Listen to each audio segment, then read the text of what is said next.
Law has had one of the most tragic stories in One Piece. His life has been a constant struggle for survival, meaning, and purpose, and all this started decades before he was even born. Trafalgar Law was from the kingdom of Flevance. Throughout history, Flevance was known for its beauty, having unnatural white soil and plants that made it unique even in the world of One Piece. Well, the reason for this was a metal found beneath the country called white lead. Besides the effect it had on the environment, it could also be used to make all kinds of products of the highest quality. So the royal family started hiring the citizens of Flevance to harvest the white lead and make these products, selling them for huge profits. Flevance became known for its wealth as much as its beauty, but this came at a cost. When the industry became popular, the royal family started working with the world government, who surveyed the land and studied the white lead, and almost immediately discovered the truth. It was poisonous. If it was left beneath the ground as per normal, it wouldn't have much effect, but if handled, it would infect and poison the body slowly, and therein lies the true danger of this poison. Its effects were slow and barely noticeable, but they really came into play when having children. With each new generation, the poison would act faster and reduce their lifespans more and more, and Law was born into the latest generation, where children were destined to die before ever reaching adulthood. But because this poison only affecting the citizens who mined and built these products, they let it carry on, maximizing their profits for as long as possible, with the citizens not noticing anything until it was too late. The effects hit everyone at around the same time, and the disease was devastating, but that was only the beginning. Because of all the generations getting the symptoms at once, all the neighboring countries assumed it was contagious, so blocked off all exit from Flevance, which made escape impossible since it was a landlocked country. Whoever tried to flee would be shot on sight. They were all caged in, left to die, and when people are left with no hope, all they can do is fight back. But the world government and the surrounding countries used their self-defense to justify a full-scale genocide, and this war was the environment that Law was born into. He had a family, parents and a sister. His parents were doctors and were raising him to be one as well, but when the effects of the poison hit, they were incredibly busy. The hospital was flooded with patients and there weren't enough doctors to treat them, and there were no treatments either. Law's father begged the government to put research into a cure and to tell the world the poison wasn't contagious, but they ignored all of it. But they did promise to evacuate the children, and Law was offered to be part of the evacuation, but his sister was hit particularly hard by the poison and was hospitalized, so he chose to stay with her. But all of this was a lie. The soldiers slaughtered all the children with no mercy, then Law's parents as well, and finally set the hospital Law's sister was in on fire, burning all the patients alive. Law was the sole survivor of the genocide, hiding under a mountain of bodies until he could slip away. All this left Law numb. He couldn't feel any emotion and didn't believe in anything anymore. He saw the worst, darkest version of what humanity could be at the very start of his life, and his own humanity was taken away because of it. He did what he could to survive, knowing he would die in a few years anyway, but decided to spend his very finite amount of time left killing anyone and destroying everything he could. The entire world ruined his life, the government and the surrounding countries killed everyone he'd ever known, and everyone else stood by and let it happen. So the entire world was his enemy, and he wanted to pay it back as much as he could. That was the only purpose the world had put in front of him, and really, what other conclusion could he have come to? So he seeked out the perfect crew that could help him achieve this goal, the Donquixote family. But he would quickly run into a problem.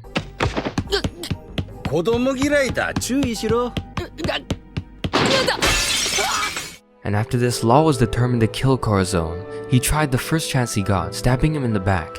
He fled the scene, but was caught by Doflamingo. He thought he was about to be killed, his only regret being that he couldn't finish the job on Corazon. But to his surprise, Corazon didn't tell Doflamingo about it. Law was even officially offered a spot on the crew.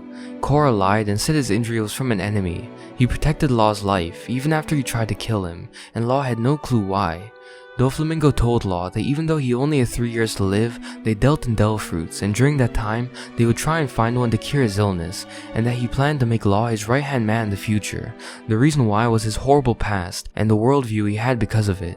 Doflamingo saw himself in Law, and saw potential to create another one of him, and so his life with the family began.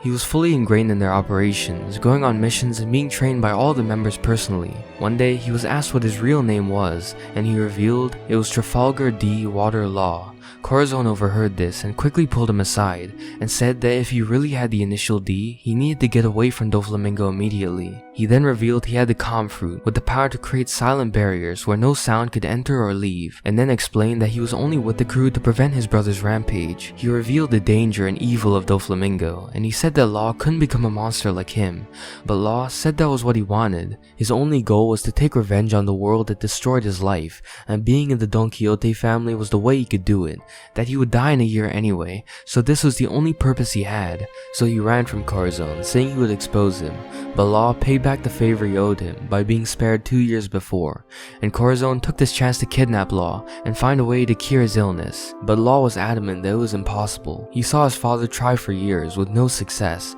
but Corazon insisted. At the first hospital they tried, the doctor and nurse were horrified. They and the rest of the world still thought the disease was contagious and started panicking. This brought Law back to all those years being treated like a freak, seeing everyone he knew being killed and treated as vermin for something they were born with. Law was made to feel like he wasn't even human by the entire world, and only then did it click for Corazon why Law was so insistent that there was no cure, and he saw only a glimpse of the devastation that Law felt. They were calling Law a monster and creature, and this brought out pure rage in Corazon. He attacked the doctor and wreaked havoc on the hospital. As they were leaving, he apologized for bringing up Law's trauma, but tried to give him hope that the next hospital would be different.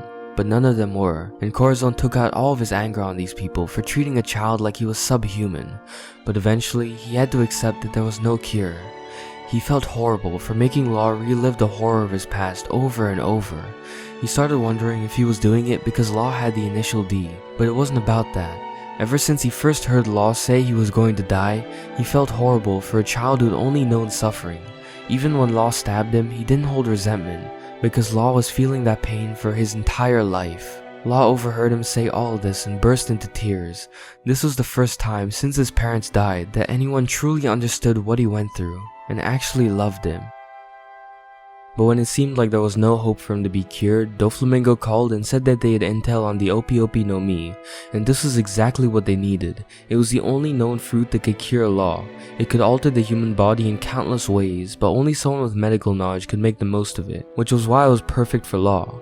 Corazon knew that Doflamingo must have found out he was a traitor, so he planned to steal the fruit before him, so Law could eat it and cure his disease. But just then, Law collapsed. He was starting to feel the deadly effects of the illness. Corazon begged him to hang on, not knowing what he could do to help him, so just told him to live for 3 more weeks until they could get the fruit.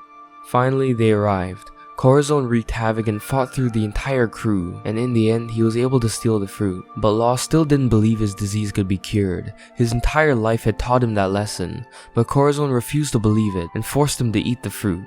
And with that, his job was done. He collapsed. During the fight he was shot many times and he was dying. Law tried to use his powers to save him, but it didn't work like that. Corazon had one more wish, for Law to give the Navy a message that could save the country of Dressrosa, but through terrible luck, the message ended up with the spy Doflamingo had in the Navy. He beat Corazon relentlessly, but later, while he was distracted, Law and Cora were able to get away. Doflamingo put up a birdcage, his technique that could trap anyone caught within it with no way to escape. As his last act, Corazon wanted to do whatever it took to let Law escape, so he gave himself up to Doflamingo, but with his last moment seeing Law face to face, he decided to leave him with a good memory. Whenever Law would remember Corazon, he wouldn't remember what came next, but would remember his smile. He used his ability to keep Law silent, then put him in the treasure chest behind him, hiding him in plain sight. Doflamingo confronted him, and his last words were that Law was free.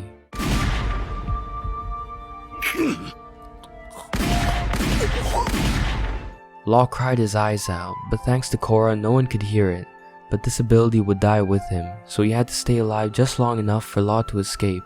And Law walked away, alone once again, crying in silence. The greatest man Law had ever known was dead, and he was once again left by himself. But this was different from the last time. Now he had a new purpose, not to take revenge on the world that failed him, but to live, become truly free, and carry on Cora's duty of taking down the monster that was Doflamingo. But for now, Law had to get away. He found his way to a nearby island where he saw some kids bullying a mink. He stepped in, and even in his weakened state, using his years of training in the Donquixote family, he was easily able to overpower them. The three of them, named Sachi, Penguin, and Beppo, became interested in Law and wanted to follow him, and that was the beginning of the Heart Pirates. We don't know exactly when or how, but Law did find a cure to his illness, and he was able to make a full recovery. He continued studying medicine as well as his fruit and mastered them to a high level. He kept a small crew of people he could trust and made his way through the Grand Line, garnering a bounty of 200 million by the time he touched down on Sabaody. During his time as a captain, Law garnered a bad reputation, probably for his gruesome fighting style, which involved dismembering his enemies that were caught in his devil fruit's range, as well as his cold and uncaring personality. The horrors of his past hadn't left him completely. Although his outlook was vastly improved by Corazon, that much trauma couldn't disappear entirely, and that child who wanted to take revenge on the entire world was still there. But you could argue that a pirate captain planning to go into a new world would need that kind of mindset to survive. But first came the challenge of Sabaody. It was a required stop for pirates looking to go into a new world, and at the time Law arrived, there were 9 other crews led by captains with around the same bounty and level of reputation as him. They were called the Worst Generation and would be each other's rivals in the new world, but for now they were all just trying to safely get through the island and start their journeys undetected. But that would all be changed by one man. Monkey D. Luffy assaulted a celestial dragon, one of the worst and most serious crimes in the entire world, and this one action caused an entire army of marines along with an admiral to head for their location. But all Law did was smile. Luffy did what he wanted to do for years, take revenge on the very people who destroyed his life, and besides that, Law was also very interested in the kind of man that would be daring enough to try that. Law told them that the Navy had surrounded the auction house they were in and thanked Luffy for the entertainment before going to make his escape, but Kid beat him to it, saying that he would save them from the marines outside. But this didn't sit well for Luffy and Law, and thus began a very childish rivalry. I don't like to look too far into things, but I think it's pretty clear that being able to have this childish side with Luffy and Kid was Law's way of experiencing those years he should have had as a normal child, instead of all the suffering he got instead, and shows yet another side to him that he can finally express. The three of them battled through the marines with ease, with Law showing just how devastating his fruit could be. After this, he freed and recruited a slave named Jean Bart to his crew, then fought a pacifista. They weren't able to defeat it, but him and his crew were able to escape. During this time, huge events were happening in the world. The Whitebeard pirates were taking on the entire navy, along with the 7 warlords. This event would change the course of history, and everyone was waiting for the war's conclusion before making their next move, except for Law. He wanted to be there, watching history take place, and possibly also wanted to check up on Doflamingo, who would be fighting there as well. The war concluded with the Whitebeard pirates' defeat. Both Ace and Whitebeard were killed, and the crew and all their allies were just trying to escape. This included Luffy, who was unconscious and in critical condition. Law saw this as a chance to potentially gain a future ally, so he emerged from the ocean and told Buggy, who was carrying Luffy, that he was a doctor, and he could save him. After some back and forth, Buggy threw him to Law, and they made their escape. Law used all of his expertise and his devil fruit to save Luffy's life. It's unknown just how bad of a state Luffy was in, but since he barely survived even with Law's treatment, it's very possible that Law was the only doctor in the world that could have saved him. And with this move, he changed the course of his future, alongside the future of the world itself. Law then sailed away, not wanting to enter the new world right away, because he had a plan. Sometime during the time skip, he went to Pirate Island and became the mastermind of the famous Rocky Port incident. During it, he stole 100 hearts from pirates there, and sent them all to the world government, in exchange for a spot on the warlords. He then made his way to Punk Hazard, with his final goal there being to interfere with Doflamingo's smile fruit production, which would anger Kaido, who was the one buying the fruits. He ended up allying with Luffy to achieve this goal, as well as the promise of teaming up against Kaido in the future. They destroyed one of 2 factories that helped manufacture the smile fruits, the other being in Dressrosa, and kidnapped the main scientist Caesar. Law called Doflamingo and gave him an ultimatum: either resign from the warlords to get Caesar back, losing his immunity and causing the marines to once again hunt him down, or stay on the warlords but lose Caesar, causing Kaido to lose his smile fruit production, blaming Doflamingo and undoubtedly ordering for his death. It was a lose-lose situation, either be killed by Kaido or have the government destroy the criminal empire he'd built, and also hunt him down. Law said that he'd better see the news of Doflamingo's resignation in the next day's newspaper, and hung up. Well, he saw just that, but he didn't know just how well connected and powerful Doflamingo was. It was all a lie and a trick. Doflamingo falsified the papers, and by the time Law discovered this, Doflamingo was closing in on him. He was ultimately overwhelmed as the tables turned on him, with him having his warlord status revoked for allying with Luffy. Doflamingo then explained the history of his family to him. The Donquixotes were the original rulers of Dressrosa, but left the throne to become celestial dragons, and this, along with other reasons, were why Doflamingo had the influence to manipulate the newspaper. Law was able to briefly escape, but still ended up in a standoff with Doflamingo. Law told him that he'd allied with the Straw Hats so that they would destroy his Smile Factory, and even if he failed to kill him himself, Kaido would finish the job, and that would settle their score from 13 years ago. But he told him that he wasn't lashing out or seeking revenge like he was when he was a child. He wanted to take down Doflamingo to finish the purpose that Corazon had started and was trying to achieve for all those years. In Law's mind, this was his responsibility, since he was the reason that Corazon died before he could achieve this, and this is the purpose he devoted his life to since that day. But in the end, things didn't go his way. Doflamingo was too powerful, and in his twisted, sadistic way, Dofi wanted Law to suffer in the same way as Corazon did, being filled with bullets. And Law's last thought before going unconscious was of Korra. Doflamingo captured him and chained him up. When Luffy and the others came to rescue him, Dofi told Law that he now had no choice but to use the birdcage, and Law had to watch in horror as he activated it. He was brought back to the last time he saw this technique, when the only person who had ever understood him, the person who looked after him, showed him kindness and saved him, was trapped and killed. And even further back, when his father, mother, sister, and everyone he'd ever known were trapped like they weren't even human, and murdered in cold blood. That was what this cage represented to Law, the symbol of him and everyone he'd ever loved constantly being trapped and simply just not being free. Escaping this meant finally truly being free, Corazon's last wish for him, and that's why, on top of all the rest of it, everything was riding on this moment. Law attacked Doflamingo relentlessly, using all the techniques he could, but they barely had any effect. He was stopped in his tracks, and Doflamingo started trying to get into his head, blaming him for the tragedies of Dressrosa, saying that Corazon wasted his life, but Law didn't let his manipulation get through. He knew Doflamingo very well and knew the games he tried to play, and he wouldn't let them affect him. Law said that everything he would go on to do till the moment he died would represent what Corazon achieved, but Doflamingo responded by ripping his arm off and saying he'd give him the same fate as Corazon. He told him that the past 13 years he'd spent were meaningless, but he'd give him a chance. If Law used this fruit to grant him immortality, he'd get whatever he wanted. Law accepted. He told Doflamingo to bring Corazon back. He told him he didn't see what was going on, and that he couldn't do anything to stop the Straw Hats, and this drove Doflamingo over the edge. He unloaded bullets into Law over and over, and this is the first time we've seen Dofi truly given to mindless rage, which shows just how well Law knows him. He screams out that the curse of Corazon and Law would end here, and he thought he'd done it, but Law had some tricks up his sleeve. He switched places with a body double when Doflamingo was shooting him, and then pretended to be dead, and when he least expected it, hit Doflamingo with his most devastating attack. He ruptured his organs, and now, Law was standing over him. But the emotions were running too high. Doflamingo started mocking Corazon's death, and Law played right into his hand. He put all of his power into his attack, leaving himself immobile, but Doflamingo had tricks of his own, and was able to temporarily patch up his organs with his fruit, and Law was utterly defeated. Doflamingo, even after 13 years of planning, was still ahead of him, and he was devastated. All he could do was lie there, beaten, waiting to die. But Luffy returned the favor Law did for him 2 years before. In the end, Luffy helped fulfill Corazon's goal, and with the birdcage opening, Law was finally free. As he said before, everything he did till the moment he died would represent what Corazon achieved, so although his main goal was complete, what he would do from here would be equally as important. His interest shifted to his initial, the Will of D that Corazon told him about. He wanted to know what it meant, and that would be his focus from here on out. To do this, he needed to get to the final island, Laugh-Tale, and in order to do that, he needed 4 road poneglyphs that revealed its location. He traveled with the Straw Hats to Zou, where he reunited with his crew, and found one of these 4 poneglyphs. The Straw Hats had gotten another one when invading Whole Cake Island, and although it's not confirmed if Law got a copy from them, I'd imagine getting one from his allies wouldn't be a huge issue. The real problem was getting the last 2.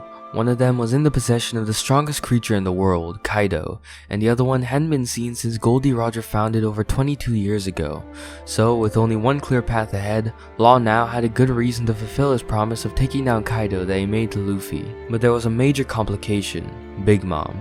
Her and Kaido had formed an alliance that, if fully successful, would form the most dangerous pirate crew since Rocks, and how things ended up playing out, it was up to both Law and Eustace Kid to take on Big Mom.